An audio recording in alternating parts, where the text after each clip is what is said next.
Biblia explicada, un recorrido diario por las Sagradas Escrituras.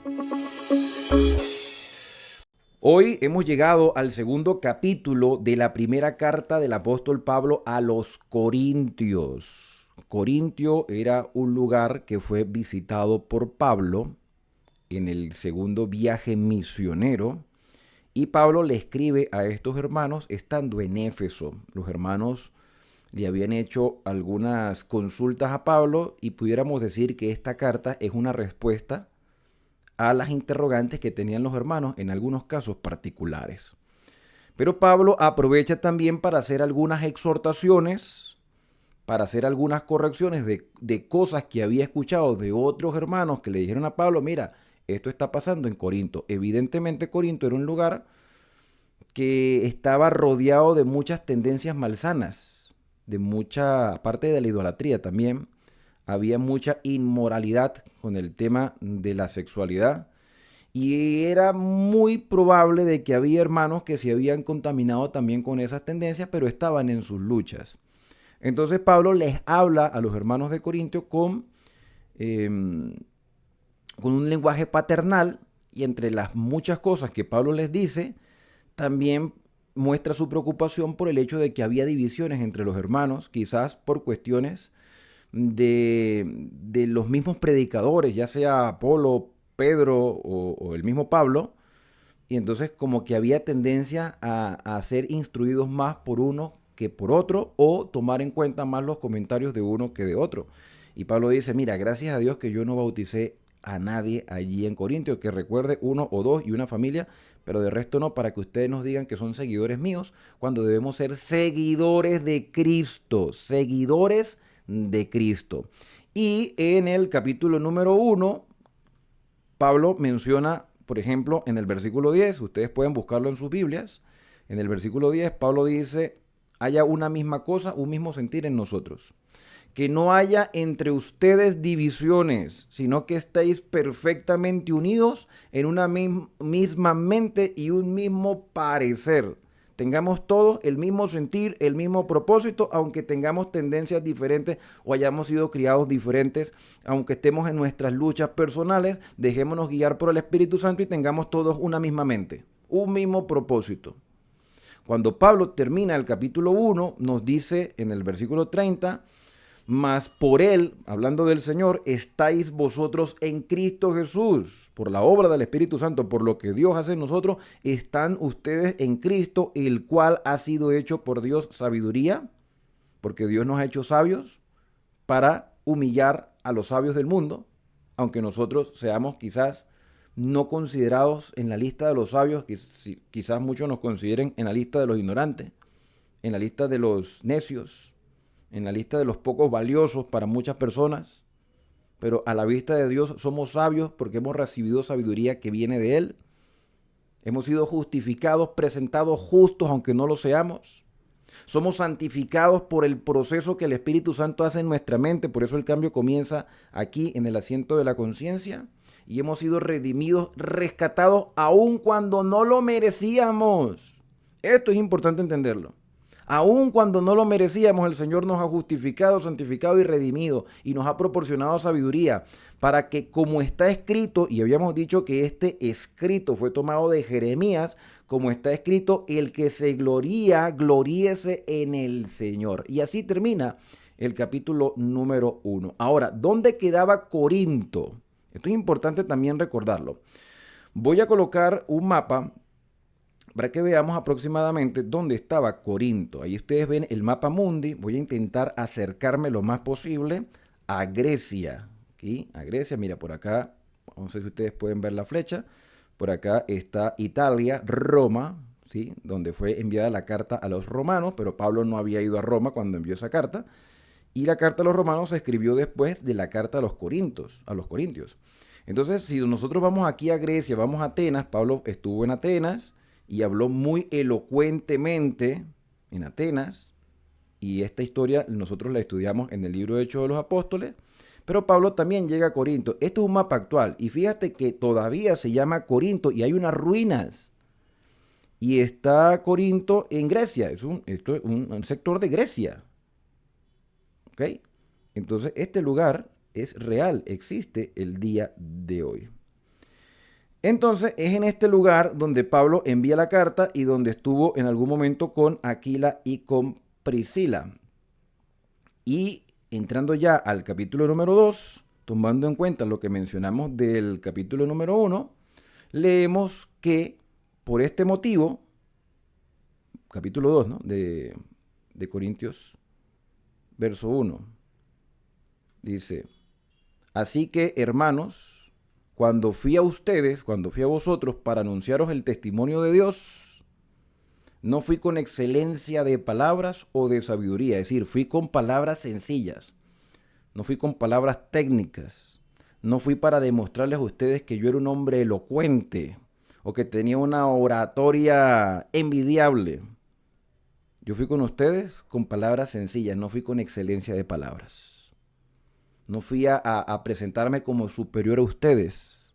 Porque el problema era ese, que las personas decían: no, yo soy de Pablo, yo soy de Apolo, yo soy de Pedro. Aunque todos eran cristianos. Pero Pablo dice: nosotros somos simplemente servidores del Señor. Pongamos nuestra mirada en Cristo y tengamos la mente de Cristo. Y lo dice en ese capítulo 2, nosotros tenemos la mente de Cristo. Pero para tener la mente de Cristo necesitamos pasar tiempo con Jesús y aprovechar a los instrumentos de Dios, pero los instrumentos de Dios son seres humanos igual que nosotros. Entonces yo no vengo a ustedes a creerme superior a ustedes. Yo vine con palabras no elocuentes, pues me propuse, verso 2, no saber entre vosotros cosa alguna sino a Jesucristo y a este crucificado. Yo no vine aquí a estar averiguándole la vida a nadie, yo vine a exponer a lo que le he dedicado tiempo. Le he dedicado tiempo a conocer a Jesús. Le he dedicado tiempo a entender el plan de salvación. Le he dedicado tiempo a comprender a cabalidad lo que Dios ha hecho y las promesas que ha cumplido. Y cuando menciona a Jesucristo crucificado, evidentemente está hablando del cumplimiento de esas promesas. Porque los judíos tenían una percepción errada del Mesías. Y hasta hoy, pleno siglo XXI, hay judíos y hay creyentes cristianos de diferentes denominaciones o de diferentes tendencias o corrientes religiosas, las que sea, incluso hasta los musulmanes, que tienen un concepto errado de Dios y de la obra del Mesías. Entonces, los musulmanes no ven a Jesús como Dios hecho hombre. Los musulmanes ven a Jesús como un rabino más. Entonces, Pablo dice: yo me propuse aprender de Jesús, a saber de Jesús, a enseñar de Jesús, tomando en cuenta su crucifixión como parte del cumplimiento de las promesas. Ah, que no lo entendemos. Bueno, estamos aquí para entenderlo. No, que no podemos entender cómo el Hijo de Dios se sacrifica por la raza humana, o cómo una persona que se dice tener el poder de Dios tenga que despojarse de su poder y dejarse matar por los gentiles. O sea, desde el punto de vista religioso y del concepto que las religiones han tenido de la sabiduría divina y de los textos sagrados, a pesar de tener esos textos sagrados y a pesar de haber tenido la historia, no se podía comprender cómo era que Jesús tenía que padecer como si fuera un criminal. Es inentendible. Pero la razón por la cual no se entiende es porque nosotros hemos querido percibir a Dios desde nuestra esfera humana, desde nuestra sabiduría humana, desde nuestro entendimiento humano. Queremos bajar a Dios a nuestro nivel. Por eso es que algunas personas incluso hacen imágenes de santos, de ídolos, hasta de Cristo, pero lo ponen chiquitico porque entonces reducen a Dios a nivel humano. O hasta peor, más abajo del nivel humano. Porque queremos que Dios se adapte a nuestra manera de ver las cosas. Cuando desde Génesis Dios hizo una promesa de que aplastaría la cabeza de la serpiente, que la serpiente es Satanás, a través de la simiente, y la simiente es el Mesías, Cristo. Pero esa simiente también sería herido en el calcañar. ¿No se entendió? Bueno, y esa fue la razón por la cual no se ha aceptado al Mesías. Pero Pablo dice: yo me propuse a saber de Cristo y a este crucificado, a entender la razón por la cual Cristo murió por nosotros. Y estuve entre vosotros con debilidad y con mucho temor y temblor. Pablo en su humanidad diciendo: yo también tengo debilidades humanas. Yo también tengo temores. Yo también tengo preocupaciones. Yo también siento a veces que este mensaje como que no se entiende. Y por eso le pido la sabiduría al Señor para que este mensaje se pueda entender. Y si Pablo estuviera en el siglo XXI, nos diría prácticamente las mismas palabras: hermanos, no hemos entendido el plan de salvación, porque si lo hubiésemos entendido, no estuviera pasando lo que está pasando hoy con las diferentes denominaciones religiosas. La razón por la cual el cristianismo está como está es porque no hemos entendido a Dios. Entonces Pablo dice: yo fui con mis debilidades, con mis temores y temblando, porque quería exponer correctamente lo que Dios me ha revelado, y teniendo también temor de equivocarme. Espero no equivocarme, espero expresarme correctamente con palabras sencillas, y espero que el mensaje se entienda, y espero que el mensaje se viva. Versículo número 4, y ni mi palabra ni mi predicación fue con palabras persuasivas de humana sabiduría, sino con demostración del Espíritu y poder. Es decir, yo no vengo aquí a utilizar la psicología del convencimiento para ganar adeptos. Yo no vengo aquí a convencer a las personas para sacar un beneficio de las personas. Yo aquí no estoy vendiendo un producto. Yo aquí estoy presentando lo que Dios ha hecho en mí. Entonces, demostrando del Espíritu, mostrando su poder, no una sabiduría humana. Ustedes no pongan su mirada en mí, pongan la mirada en Cristo. Él es el Salvador del mundo y su Espíritu Santo nos muestra su poder, para que vuestra fe, versículo 5, no esté fundamentada en la sabiduría de los hombres, sino en el poder de Dios. Porque en sí el evangelio es sencillo, pero somos los seres humanos quienes lo hacemos complicado. Entonces Pablo dice que nuestra fe no esté fundamentada en sabidurías humanas. No digas: es que yo soy la oveja del pastor fulano de tal. A ver, tú eres siervo de Cristo.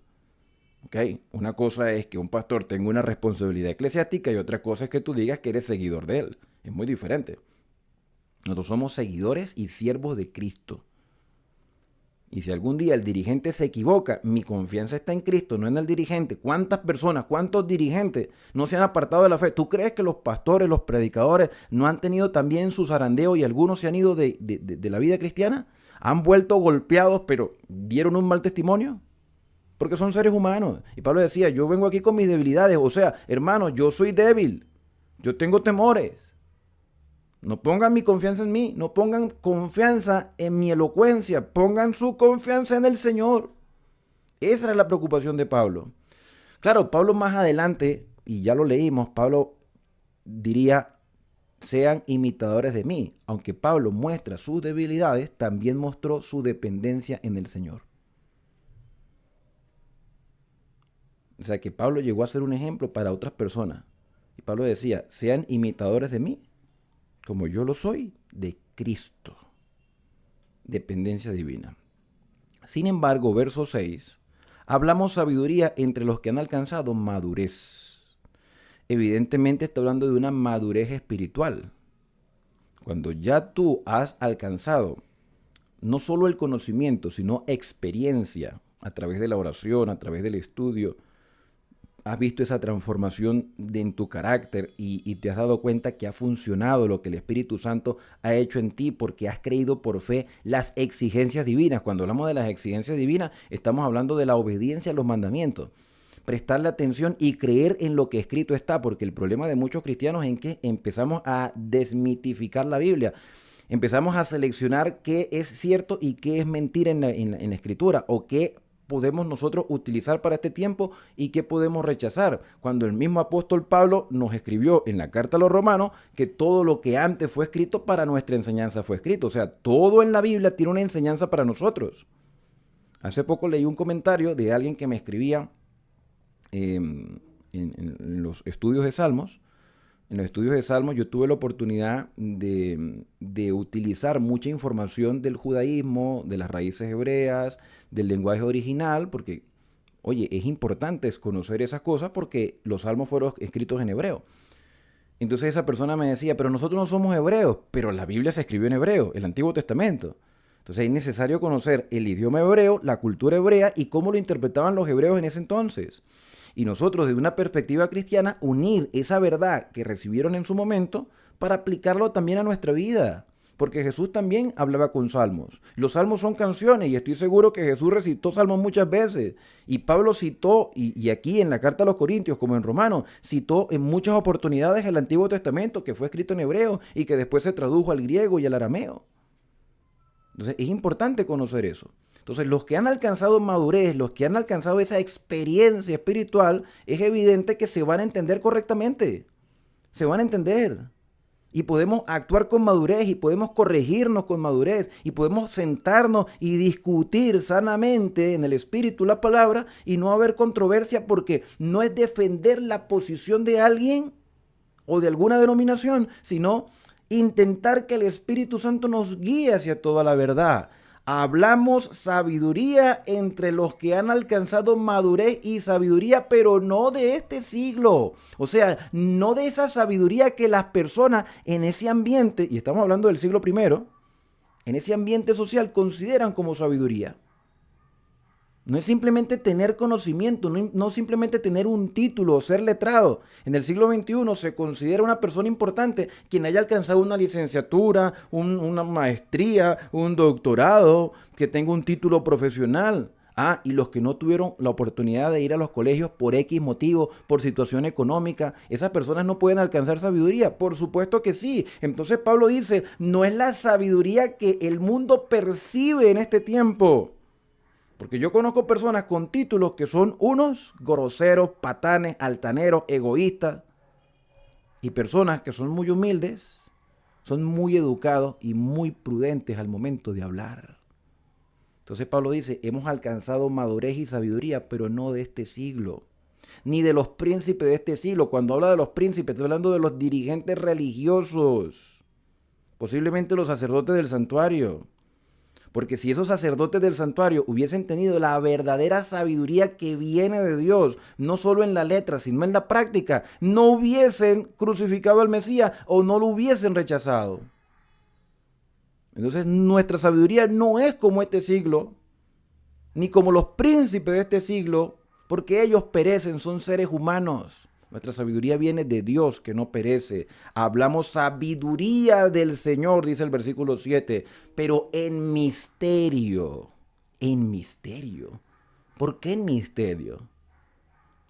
O sea, algo misterioso es algo desconocido, pero no desconocido para los que han puesto su confianza en lo que escrito está, sino desconocidos para aquellos que simplemente se conforman con lo que escuchan de otros. O se conforman con lo que ven. Entonces, yo sé que el cielo es azul porque lo veo azul. Pero no te preguntas por qué es azul. Y uno dice, no es azul, sino que los prismas y los colores, la luz, los rayos, entonces empiezan a explicar, ¿no? Y yo, no, pues yo lo veo azul. Hago esta breve ilustración para decir que lo que pasa es que muchas personas no saben ni a quién creerle. Hay personas que me escriben. Ustedes saben que yo he tocado aquí muchos temas. ¿Por qué hemos tocado muchos temas? Porque comenzamos por Génesis. Aquí hemos tocado el tema de la diferencia entre el sábado y el domingo como día del Señor. Bíblicamente es el sábado, pero tradicionalmente la gente dice el domingo y la gente se cree que es el domingo. No, que eso era para los judíos. Amigos, ya nosotros estudiamos ese tema. Estudiamos eso desde Génesis 1, venimos hablando de la temática. Igualmente el estado de los muertos. La Biblia dice que los muertos nada saben y que la muerte es como un sueño. Pero tradicionalmente nos han enseñado que si eres bueno te vas directo al cielo y si eres malo te vas a quemarte a toda la eternidad y en un infierno de fuego. Y hay gente que todavía cree en el siglo XXI en el purgatorio, porque si no, no estarán haciendo novenario cuando las personas se mueren. ¿Por qué? Porque algunos hacen las cosas por tradición y otros por convicción. Igualmente el tema de la salud. Hay quienes dicen que hay que cuidar nuestro cuerpo, bíblicamente, somos templo del Espíritu Santo, tenemos que abstenernos de ciertas cosas, Dios permitió ciertas cosas, pero puso ciertas restricciones para nuestro bienestar. Y hay quienes dicen, no importa, hay que comer todo lo que se atraviese. ¿Te das cuenta? O sea, hay gente que desconoce muchas cosas. En estos días me preguntaba alguien sobre el bautismo. Que algunos dicen que debemos ser bautizados en nombre del Padre, el Hijo y el Espíritu Santo, y otros dicen no, solamente en el nombre de Jesús. Entonces cada uno pone su propio versículo. Pero amigo, hay un contexto y hay una explicación tanto para uno como para otro. Uno no contradice al otro. Entonces, claro, cuando hablamos de misterio, era porque en ese momento, en el siglo I, no se entendía el plan de salvación correctamente. ¿Por qué? Porque la gente pensaba que el Mesías iba a venir como un justiciero, como un guerrero, como un gobernante que iba a exaltar la soberanía de Israel por encima de las demás naciones. Entonces, cuando se habla de un Mesías que vino como un humilde carpintero que anduvo enseñando a orillas del mar, montado en una barca lleno de pescado o oliendo a pescado porque estaba con pescadores, y que se ponía y se sentaba a comer con personas culturalmente indignas. Entonces no se entiende cómo es eso. Ese es el Mesías, pero si a nosotros nos vinieron enseñando que vendría como un guerrero justiciero y que acabaría con las naciones vecinas y que exaltaría a la nación por los demás. Entonces no se entendió correctamente el plan de salvación, no se entendió que la simiente de la mujer aplastaría la cabeza de la serpiente y que la serpiente mordería el calcañar de la simiente de la mujer. No se entendió el plan de salvación, no se entendió a Dios. Tenían el escrito está, pero no comprendían. No es muy diferente la circunstancia del siglo XXI, porque tenemos todo en la misma Biblia, pero fíjate los problemas que acabamos de mencionar. El problema del sábado, el problema del estado de los muertos, el problema de la alimentación y el problema de cómo debemos bautizarnos correctamente. ¿Qué indica eso? ¿Cuál es la razón por la cual esto está pasando? Porque no hay una comprensión cabal de lo que Dios ha revelado. Y unido a eso, esa falta de comprensión, el orgullo humano de no querer decir, oye, nos hemos equivocado. Entonces, hablamos sabiduría de Dios en misterio. ¿Quién lo entenderá? El que quiera entenderlo, el que quiera hacer la voluntad del Señor, el que se deje dirigir por el Señor. La sabiduría oculta, ¿y es que acaso Dios oculta las cosas? No, Dios no las oculta, Dios las revela. Y muchas veces habla en símbolo y nos presenta este mensaje que algunas personas llaman inentendible, pero si tú realmente quieres conocer el sentido original, tú no te vas a conformar, sino que vas a investigar. ¿Por qué crees tú que Jesús hablaba en parábola?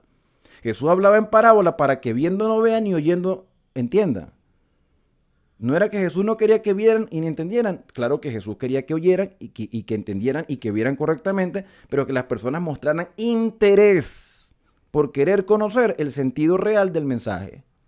La sabiduría oculta, la cual Dios predestinó antes de los siglos para nuestra gloria. O sea, el Señor preparó su revelación para que nosotros pudiéramos ser glorificados. Una gloria que viene del Señor, una luz que viene del Señor, pero solamente le entenderá el misterio y solamente descubrirá lo que está escondido quienes estén dispuestos a dejarse dirigir por el Señor. Versículo número 8. La que ninguno de los príncipes de este siglo, los sacerdotes bien vestidos y que están en el santuario y que viven de las ofrendas que envía el pueblo, ninguno de los príncipes de este siglo, lamentablemente, teniendo la luz, conoció. Y lo que pasó en el siglo I se está repitiendo en el siglo XXI.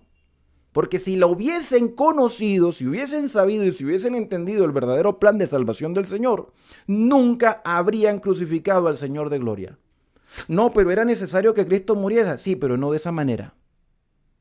No de esa manera. Y no se hubiesen ensañado con él como se ensañaron. Y no se hubiesen burlado de él como se burlaron. Y no lo hubiesen desafiado como el miserable ese que dijo: si eres el Hijo de Dios, baja de la cruz y creeremos en ti.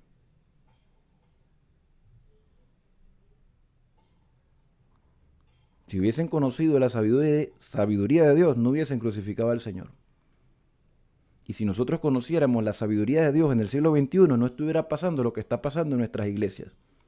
No estuviera pasando lo que está pasando en nuestros hogares. No estuviera pasando lo que está pasando en el mundo. Porque lo que se ve en el mundo es el resultado de una falta de conocimiento de Dios. Y la iglesia con tanta luz no está siendo un modelo, hermanos. Pero déjame decirte que a pesar de todo eso, aún hay esperanza. Porque si nos dejamos dirigir por el Señor, vamos a entender las cosas y vamos a vivir para glorificar a Dios en todo lo que hagamos. Versículo 9. Antes bien, como está escrito. Como está escrito. ¿Escrito dónde? ¿Dónde está escrito? Según lo que este mismo libro de Corintios nos presenta, ese está escrito fue tomado de Isaías 64:4. Si ustedes quieren pueden buscar sus Biblias y corroborar Isaías 64:4, que dice: cosas que ojo no vio, ni oído yo, ni han subido en corazón del hombre, son las que Dios ha preparado para los que le aman, para los que aman al Señor. Cosas que nosotros no percibimos humanamente, cosas que no entendemos o que no le encontramos la lógica. Como por ejemplo, ¿qué?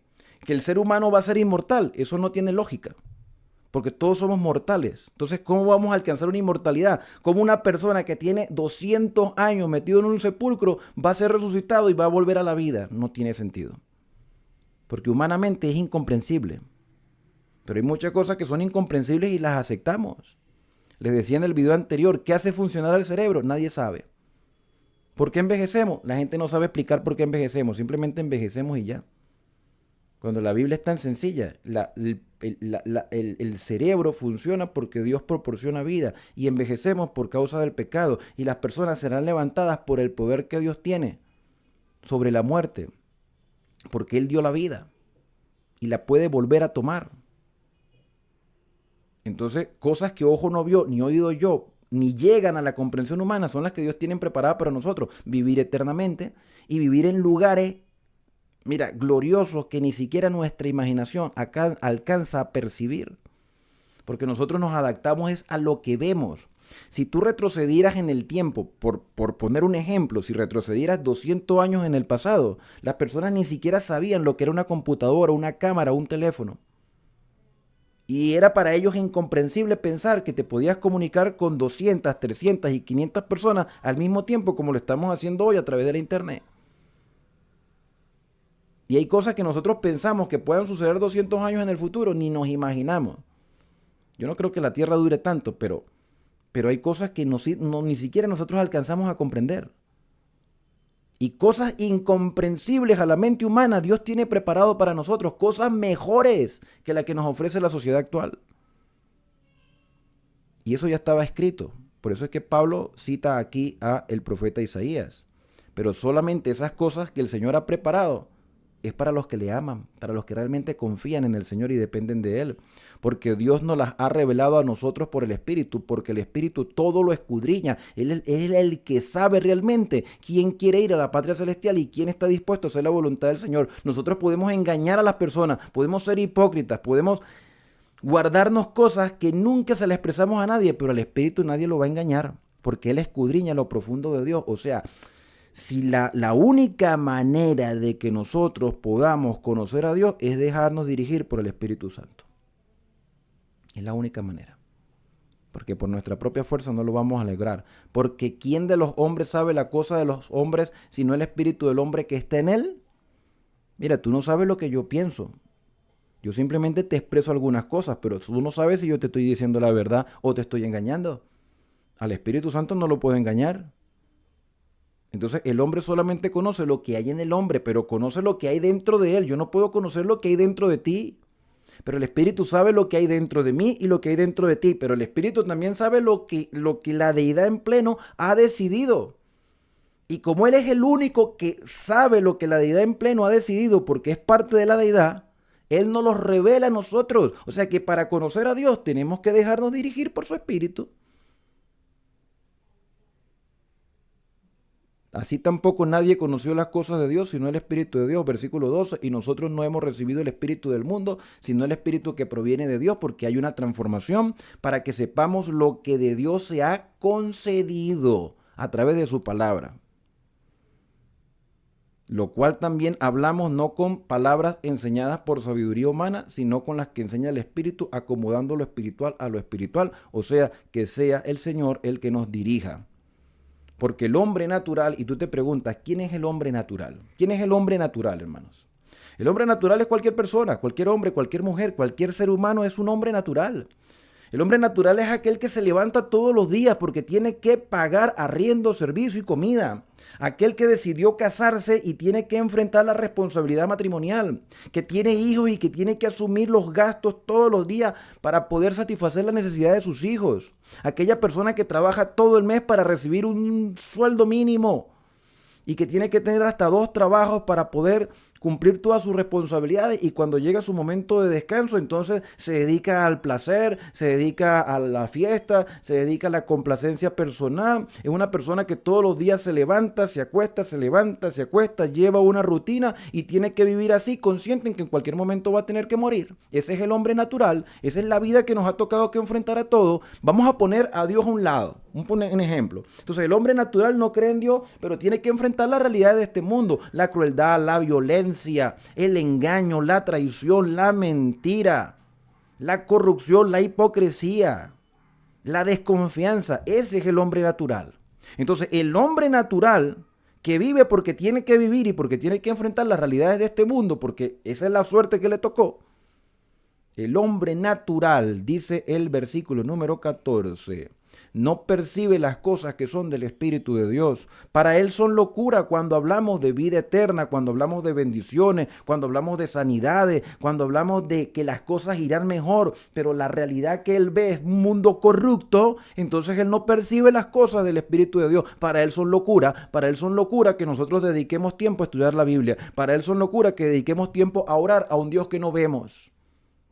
Porque no percibe las cosas del Espíritu. El hombre natural no percibe las cosas del Espíritu. Para él son locura, no las puede entender, porque se han de discernir espiritualmente. En cambio, versículo 15, el hombre espiritual juzga todas las cosas. Juzgar implica que razona. Razona, discierne, entiende y toma decisiones. El hombre espiritual tiene la misma vida del hombre natural. La misma vida. Todos los días se levanta y tiene responsabilidades.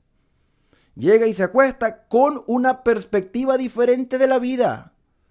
Que aunque tiene las mismas adversidades, los mismos compromisos, el hombre espiritual enfrenta la vida con la ayuda del Señor y entiende que el Señor tiene el control de todas las cosas.